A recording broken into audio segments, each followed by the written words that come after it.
Hi hello नमस्कार, मी ऋतुजा स्वागत करते तुमचं माझ्या आणखीन एका नवीन व्लॉगमध्ये. तसं आता खूप दिवस झाले, म्हणजे एक 10 दिवस झालं मी लॉंग व्हिडिओ तर टाकलाच नाही. आणि शॉर्ट व्हिडिओला पण मध्ये मध्ये मध्ये खूपच ब्रेक पडतायत. म्हणजे राहायला पाहिजे कन्सिस्टंट, पण मध्ये काय झालं ना, अक्षय तृतीयापासून सावीचं खूप दुखलं. म्हणजे तिला आधी ताप आला, त्याच्यानंतर तिचं ताप म्हणजे फर्स्ट ट्रीटमेंट घेतली आम्ही 3 दिवसाची, म्हणजे 2 दिवस, पण तो राहीच ना. म्हणजे असं मुरल्यासारखं व्हायचा की औषध घेतोय तर अर्धा तासात कमी व्हायचं, त्याच्यानंतर परत थोडीशी ताप जाणवायची अंगात अशी. त्याच्यामुळे आम्ही डबल गेलो दवाखान्यात आणि डबल त्यांनी मग थोडासा डोस हाय केला औषधांचाच, कारण तिला तर म्हणजे सलाईन वगैरे तसं काही ते तर लावूच देतच नाही ती लावू. सो त्यांनी तोच डोस हाय केला आणि त्याची उष्णता मग एवढी वाढली तिच्या शरीरात की तो डोस गेला. ताप तर कमी झाली आणि पण काय होईल ना, आज आम्ही गेलो, म्हणजे आज 11 वाजता ते सुरू झालं आणि उद्या दुपारपर्यंत म्हणजे आज रात्रीपासूनच ताप परत आली नाही तिला. पण दुसऱ्या दिवशी संध्याकाळी किंवा दुपारी 4-5 वाजता तिला त्या उष्णतेमुळं आणि बाहेरच्या उष्णतेमुळं, तापीच्या, शरीराच्या सगळंच म्हणजे उष्णता एवढी वाढली की तिला युरिन इन्फेक्शन झालं परत आणि तिची सू एकदम अशी लाल यायला लागली. आणि पाणी ती भरपूर पिती, पण हे सगळं असं उष्ण झालं आणि बाहेर पण एवढी उष्णता आणि तिला स्वतःत पण ती माझ्यासारखी, तिला खूप हीट आहे. सो ते हे एवढं सगळं झालं. त्याच्यानंतर दुसऱ्या दिवशी सकाळी आम्ही डॉक्टरला फोन केला की असं असं झालंय आणि ज्याची आम्हाला भीती होती तेच करावं लागलं आम्हाला. बरं, तिची ब्लड टेस्ट करावी लागली, युरिन टेस्ट केली. सो युरिनमध्ये तिच्या व्हाईट सेल्स आल्या होत्या, पस आल्या होता आणि खूप हाय युरिन इन्फेक्शन झालं होतं तिला. आणि परत ब्लड टेस्ट करताना तर बापरे, ती काय रडली आहे. तिचं एकदा ती 10 दिवसाची होती ना, तेव्हा एकदा तिला कावीळ झाल्यासारखं वाटलं होतं आम्हाला. सो तेव्हा एकदा आम्ही तिची ब्लड टेस्ट केली होती. थोडासा वाढला होता, कारण होतो थोडासा. तेव्हा पण ती एवढी रडली होती की सानू मला धरून बसली होती, मम्मा रडू नको, शांत हो. सानू मला सांभाळत होती. पण ह्यावेळेस सानू पण शाळेत गेली आणि तरी पण मला ते लॅबवाले ओळखीचे होते, ते म्हणले तुम्ही बाहेर जावा. आणि मी बाहेर थांबले आणि ती फक्त अशी फारच म्हणजे खूपच रडायला लागली, कारण 2 वेळेस हे केलं. तिची व्हेन्स खूप लहान आहेत आणि ते सापडच ना गेलं. एकदा सुई टोचवली, ती ओढायला, पण ते काही ब्लड निघलं नाही. इथं वर केलं होतं आणि त्याच्यानंतर त्यांनी काय केलं, इथं एक व्हेन्स आणि इंजेक्शनच्या समोरचं असतं ना, जे फक्त सुई असते त्याला, ते काढलं आणि त्यात इंजेक्ट करून ठेवलं आणि मग त्याच्यातून ते रक्त बाहेर आलं. असं तिचं ब्लड कलेक्शन झालं होतं आणि ती एवढी रडत होती तेवढ्या वेळात. सो मी पण रडले तेव्हा. मला हे 2 दिवस झालं चिडवत होते, साऊ पण रडली, साऊची मम्मा पण रडली. सो त्यातूनच सावरायला मला एवढे दिवस लावलेत, कारण तिनं तिचं आजारी पडली ना, ती फार म्हणजे मग मला सोडतच नाही, किंवा जवळ तिच्यासारखं कोणीतरी पाहिजेच आहे असं असतं तिचं. आणि त्याच्यामुळं मग मी म्हणलं की जाऊ दे, चला ह्याच्यावर फोकस करणं जास्त गरजेचं आहे सध्या. ते थोडंसं इकडं तिकडं झालं तरी पण चालतं. त्याच्यामुळे एवढे दिवस व्लॉग आले नाही. सो आता करेन, मी कंटिन्यू करेल आता. सॉरी, चला. आणि ही बघा, ही कलाकारी बघा, आता साऊची कलाकारी दिसायला लागली आहे सगळी. आणि आमच्या पूर्ण घरामध्ये ना हीच एवढी अशी भिंत आहे जी कलर नाही आहे, त्याच्यामुळे तिची सगळी कलाकारी इथंच दिसू देतो आम्ही. कारण तेव्हा जेव्हा आम्ही घर बांधलं, घरात राहायला याच्या आधी सगळं कलर केलं होतं, पण ह्या भिंतीला आम्हाला टेक्स्चर करायचं होतं आणि ते लवचं टेक्स्चर वगैरे असं काहीतरी करायचं होतं. काय झालं बाबा, रडायली. सो ते आम्हाला तेव्हा भेटलं नाही. आणि एखादी गोष्ट एकदम महाग पडली की ती मागच पडते, आणि तसंच झालं आहे काहीसं. सो आता हे बघा, हा एवढा POPचा एरियावरचा आणि ही मागची भिंत, ह्या दोन्हीला मला सेम करायचं, त्याच्यामुळे राहिले ते. सो आता साऊची ती कलाकारी बंद होती, नंतर आम्ही करू आणखीन एकदा घराला कलर, जेव्हा देऊ तेव्हा. आधीमध्ये काही नाही, एवढ्यासाठीच कुठं काय करत बसायचं. असो, काही फरक पडत नाही एवढं असलं तरी पण. आणि आता जसं सानूला सुट्ट्या सुरू झाल्या, म्हणजे 22 एप्रिलचा शेवटचा पेपर होता आणि तेव्हापासूनच हे साऊचं सुरू झालं. त्याच्या आधीपासून म्हणलं तरी पण चालेल. त्याच्यामुळं काही मला असं नवं जुनं करण्यात पण नाही आलं. आणि तिला आईकडं जायचं होतं, तर आईचं पण बांधकाम सुरू आहे, त्याच्यामुळं तिचं पण तिकडं पण नाही जाण्यात आलं तिला.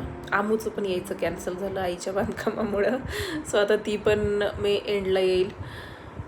हां, आणि म्हणजे मला सानूचं थोडे वाटते, कारण तिला एवढ्याच सुट्ट्या असतात, वर्षभर पण काही नाही जाणं होत, एवढ्या सुट्ट्या असतात आणि त्याच्यात पण असं व्हायला लागले. पण आता आईला पण खूप वाईट वाटायला त्या गोष्टीचं, पण आता काय करणार ना. आणि बाहेर पण कुठं जायला वॅकेशनमध्ये केवढं ऊन आहे, फार भयानक ऊन पडायला ह्या वर्षी, त्याच्यामुळं कुठेही नाही जायचं, घरात बसायचं. मी कोणत्या लग्नाला पण नाही जात, एवढं म्हणजे हे असतं माझं की नको, कारण लग्न शक्यतो 12-12:30चे असतात आणि त्याच्यात ह्या एवढं घाम मला सहन होत नाही. सो मी घामामध्ये मीच क्रँकी होते म्हणलं तरी चालेल. तर लेकरं कधी सांभाळू मी घामात. सो त्याच्यामुळे मी कोणाच्याही लग्नाला जात नाही. जवळचं असेल ना की मग खूप आग्रह आहे तर मग त्याच्या हळदीला जायचं. का होई ये ना मग. कपडे घातले का? कपडे घातले का तुम्ही? ओ देखो कोण आया, देखो चांद आया. ए खाली सोड ना. ओ ड्रेस घातलाय बघितलं. वर एक गुंडाळ आहे, खाली एक गुंडाळ आहे. हाय म्हणा सगळ्यांना.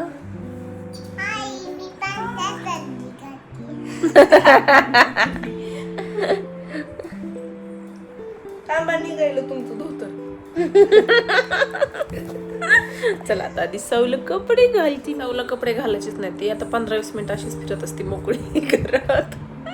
आणि असं म्हणजे आता गरम होतंय ना, तसं तर फार तिचं चाललेलं असतं. वॉशरूम वगैरे आली मग पॅन्ट काढलेली असते ना, मला अशाच राहायचंय मम्मा म्हणत असते ती. घालते का? गेले आता मॅडम. काही पण दुखून करायचंय आजकाल, काही पण दुखून करायचंय. आणि सानूला तर थोडं ओरडायला लागलो किंवा थोडं असं आमचं माझ्यामध्ये असं मारायचं वगैरे चाललेलं असतं ना, एवढ्या मोठ्याने ओरडती, माझ्या दिदूला कशामुळे मारायलीस. आणि रडती पण कधी कधी तर खरंच रडती. म्हणलं चांगलं बरं आहे म्हणलं, तू पाठ राखीन म्हणून आली आहेस सानूची. आणि हां तेच, आणि काही नवीन जुनं करणं झालं नाही, त्याच्यामुळं मी काल टुटी फ्रुटी आणले, म्हणजे आणायला होती चेरी यांना, कारण सानूला तो फ्रूट केक खूप आवडतो. मग मी आज तो करणार आहे आणि मी विथ एग करणार आहे, कारण विदाऊट एग असं मला म्हणजे केकचा तेवढा फ्लेवर आलेला आवडत नाही. एक तर प्रीमिक्सचा तो आपला केक आणतो तो, किंवा मग घरी केल्या ना तर अंड्यासोबतच केक करा, कारण त्यात फ्लेवर टाकला तरी पण तो मैद्याचा थोडासा वास येत राहतो त्याला. आणि अंड्यासोबत जेव्हा तुम्ही केक करता ना, तेव्हा एक केकला बाहेर खालच्या साईडनं पण आणि वरच्या साईडनं पण एक ब्राउनिश लेअर येते आणि त्याच्यामुळेच केक जास्त चविष्ट लागतो. सो आज केक करणार, त्याच्या आधी सगळा स्वयंपाक करायचा आहे आणि नंतर मग केक करायचा आहे. झालं यांचा ओरडा सुरू, कारण ती कपडे घालायला लागली आहे तिला. चालू द्यायचं बाई. इथून एक झुकझुक गाडी येईल, मध्येच पडली गाडी, तिथंच ओरडा सुरू. अरे कधी येत आहे, व्हिडिओ चालू केलाय मी, नसते बंद करीत या.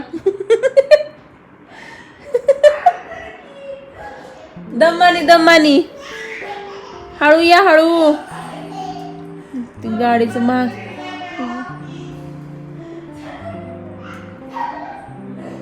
जा बाई. झिक झिक झिक झिक अगीन गाडी, धुरांच्या रेषा हवेत काढी, पळती झाडी पाहूया, मामाच्या घरी जाऊया. आमच्या मामाचं गाव इथलं येतं अगीन गाडी. तर काय आम्ही असं गाडीवर बसून स्टेटस टाकूपर्यंत येतंय. हे बघा गाडी गेली, मागची ट्रॉली सोडून.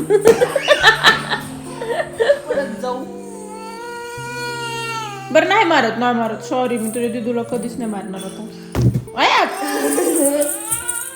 दे की दिला.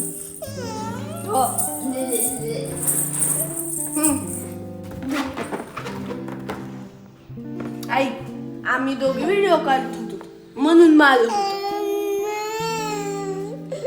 नाही ना मारत आता मी कधीच. ओके का? ओके काय दवाकडे दाखवू नको की गो. तू रडायचं बंद कर. सांगून मी एक रील शूट करत होतो आणि त्यात तिला मला मारायचं होतं, त्यात तेवढा ड्रामा केलाय माझ्या दिदीला काय वाटते. खूप दिवस झालं सानू मला म्हणत होती की तो कोणता केक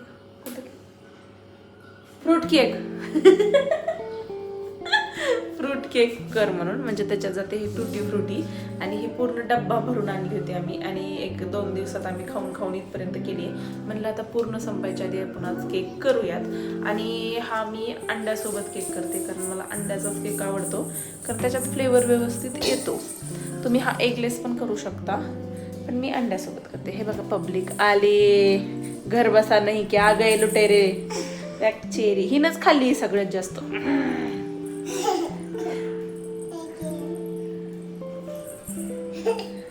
नाही देणार मी, आजचं संपलं. केक करायचं ना, मग का खाती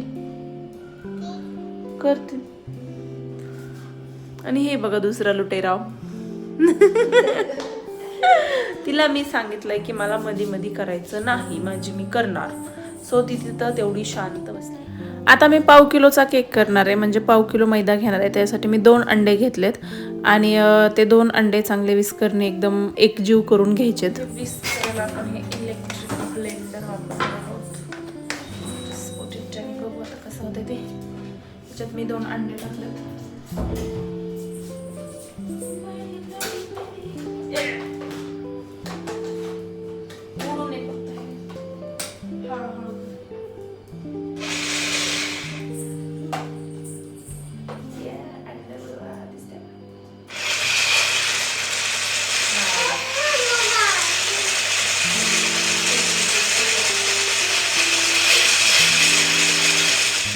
आता हे चांगलं मी विस्क करून घेतलंय आणि ते बाजूला ठेवून नंतर आपल्याला साखर बारीक करून घ्यायची मिक्सरमध्ये. जेवढं काही मैदा तुम्ही वापरणार आहे तेवढीच साखर पण घालायची आणि तीच साखर अंड्याच्या जे काही फेटलं होतं अंड त्याच्यात टाकायची. त्याच्यात व्हॅनिला इसेन्स टाकायचं. तुम्ही कोणतंही इसेन्स वापरू शकता, कारण आपण प्लेन व्हाईट बनवणार आहोत, सो त्याला कोणतंही इसेन्स चालतं. आणि देन एक छोट्या वाटीनं, म्हणजे ज्या वाटीनं मैदा घ्यायचा आहे त्याच्या अर्धी वाटी तेल टाकायचं आहे आणि ते परत आणखीन एकदा चांगलं मिक्स करून घ्यायचं आहे आपल्याला.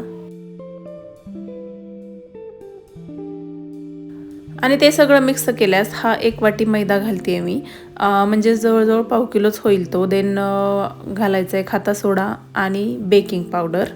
तर अर्धा चमचा घातले तरी चालेल आणि त्याला पण चांगलं मिक्स करून घ्यायचं आहे. आता मी हे हँड ब्लेंडरनेच करणार आहे, कारण मी ह्याला इलेक्ट्रिक नाही करू शकत, कारण ते फारच उडायला लागलं, म्हणून मी हातानेच करते. आणि बघा ही कन्सिस्टन्सी अशी ठेवायची आपल्याला, म्हणजे केक छान असा फुलतो. जर ह्याच्यापेक्षा घट्ट ठेवली तर थोडा कडक होतो. आता ह्याच्यात आपल्याला टाकायचं आहे टुटी फ्रुटी, म्हणजे चेरी. आपण फ्रूट केक करतोय त्याच्यामुळे चेरी तर सगळ्यात जास्त महत्त्वाची आहे. चेरी घ्यायची, त्याच्यात थोडासा मैदा टाकायचा आणि ते चांगलं मिक्स करून घ्यायचं, कारण ही चेरी ना तुम्ही अशीच टाकली तर ती केकच्या बुडाला जाऊन बसते. असा मैदा टाकला ना मग जिथं आपण मिक्स करून ठेवली तिथंच ती राहते. त्याच्यामुळे आपल्याला ह्याच्यात मैदा टाकायचा आहे आणि आपण वरून पण गार्निशिंगला चेरी टाकणार आहोतच. आता केक टिंट घ्यायचं आहे, म्हणजे केक करायचं भांडं माझ्याकडं आहे म्हणून मी घेते. जर तुम्ही कुकरचं भांडं पण वापरू शकतात, असं काही नाही. त्याला ग्रीस करायचं चांगलं तुपानी, तेलानी किंवा बटरनी आणि थोडासा मैदा टाकून तो पण सगळीकडं असा फिरवून घ्यायचा. आणि जे काही तुमचं बॅटर आहे ते त्याच्यात टाकायचं आणि तुम्हाला वरून मग डेकोरेशनसाठी काहीही टाकायचं असेल, चेरी असतील किंवा ड्रायफ्रूट असेल ते वरतून टाकून द्यायचं. आता मी ना इथं ओव्हनला लावणार आहे केक, पण माझ्याकडे लाईटचा खूप प्रॉब्लेम आहे, कारण मध्येच लाईट जाते, मग ते काहीतरी बिघडून बसतं. तरी पण म्हणलं चला आता आहे थोडीशी लाईट तर आपण लावून घेऊया. आणि माझ्याकडे फुल्ली ऑटोमॅटिक ओव्हन आहे, सो त्याच्यावर वर सगळे पदार्थ दिलेले आहेत आणि त्याचा कोड आहे. त्याच्यामुळे ते कोड टच करून तुम्ही डायरेक्ट करायला ठेवू शकता केक. आणि मी इथं ओव्हनमध्येच लावते आहे, सो इथं मी सेटिंग करते त्याची सगळी.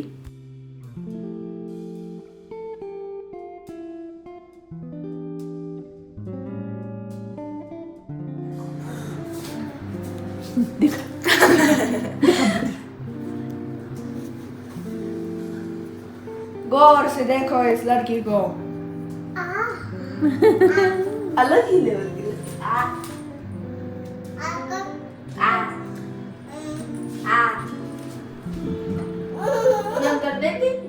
आणि ॲज युजल लाईट गेली. त्याच्यामुळे म्हणलं चला आता ठेवा गॅसवर. त्याच्यावर गॅसवर करण्यासाठी एक रिकामं भांडं घ्यायचं, त्याच्यात खाली काहीतरी स्टँड ठेवायचं आणि ते भांडं एक 10 मिनटासाठी प्रीहीट करून घ्यायचं. म्हणजे गॅस चालू करायचा आणि मोकळंच भांडं त्याला झाकून ठेवायचं. त्याला म्हणायचं प्रीहीट, म्हणजे थोडंसं आधी गरम करून घ्यायचं. आणि त्याच्यानंतर जो काही आपला केक असेल, ढोकळा असेल, काही असेल, ढोकळ्याला पाणी टाकावं लागतं, केकला पाणी नाही टाकावं लागत. जे आपल्याला स्टीम करायचे त्यासाठी भांड्यात पाणी टाकायचं आणि जे बेक करायचं त्यासाठी रिकामं ठेवायचं. मीठ पण नाही टाकायचं. मीठ टाकून मी पाहिलं होतं एकदा, पण ते ना खूप असं काळं काळं मीठ होतं आणि त्याचा फ्लेवर थोडासा केकला पण लागतो. त्याच्यामुळे रिकामंच भांडं ठेवायचं.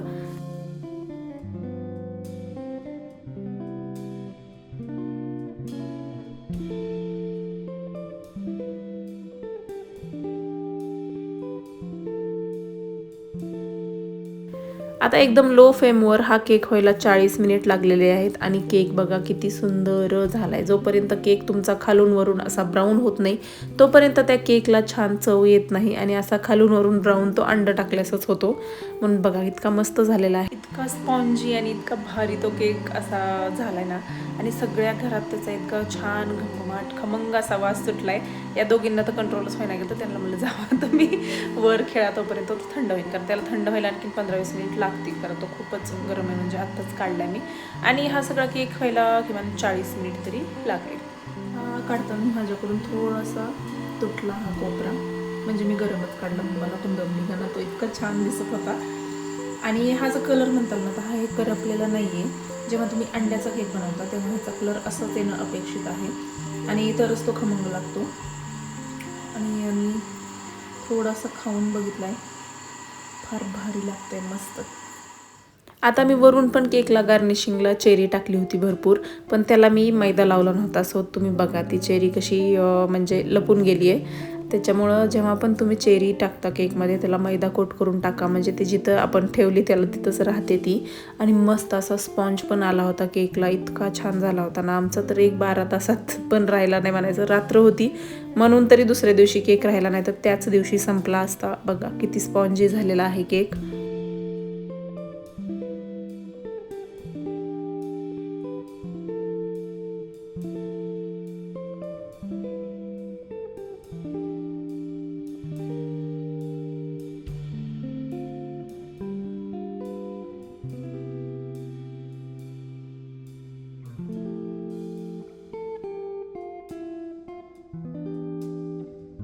एवढा भारी झाला होता, म्हणजे 9-9:30 झालेत आता आणि अर्ध्यापेक्षा जास्त केक संपलेला आहे. आईकडे द्यायचा होता मला, तो काही राहील असं मला वाटत नाही आहे. आणि सगळ्यात महत्त्वाचं म्हणजे यांनी पण खाल्ला आहे. आजपर्यंत मी काहीही केलं आहे, म्हणजे व्हिडिओ बनवत असेल तेव्हा किंवा व्हिडिओ सुरू करायच्या आधी पण, सो त्यांनी कधीच काही खाल्लं नाही. सो ते मला म्हणायचे की मला तुझा उंदीर करू नकोस. म्हणजे सायंटिस्ट जसे सगळे प्रयोग उंदरावर करत असतो ना, तसं मी तुझा उंदीर नाही आहे. सो त्यांनी कधी काही खाल्लं नाही. आणि आज केक एवढा छान झाला होता की त्यांनी तो खाल्लेला म्हणजे तो खरंच चांगला झाला होता. आणि चेरी टाकल्यामुळं ह्या दोघींना पण तो भरपूर खाल्ला आहे. आता मला आणखीन एकदा करावा लागणार आहे केक, कारण मला धुवला द्यावाच लागणार आहे. जर त्याला दिलं नाही तर तो म्हणेला दे असं असते का, असं तसं. त्याच्यामुळं त्याला द्यायला मला डबल केक करावाच लागणार आहे. सो आहे टुटी फ्रुटी, सो काय त्याला जास्त वेळ काही लागत नाही, पण मस्त झाला होता केक. आणि प्रपोर्शन पण असं काही जास्त तामझाम नाही आहे त्याच्यासाठी. पण जर तुम्ही नॉनव्हेज खात नसाल किंवा अंडं खात नसाल तर तुम्ही स्किप पण करू शकता, पूर्णपणे स्किप करू शकता. ऑइल टाकायचं किंवा तूप टाकायचं त्याच्याशिवाय आधी, आणि त्याच्यात सगळं मिक्स करून घ्यायचं विस्करने. हाताने पण विस्क होतं किंवा मशीननं पण होतं, जे तुम्ही बघा. व्हिडिओ आवडला असेल तर मला लाईक, शेअर, सबस्क्राईब नक्की करा. आपण भेटू अशाच पुढच्या ब्लॉगमध्ये. तोपर्यंत बाय बाय.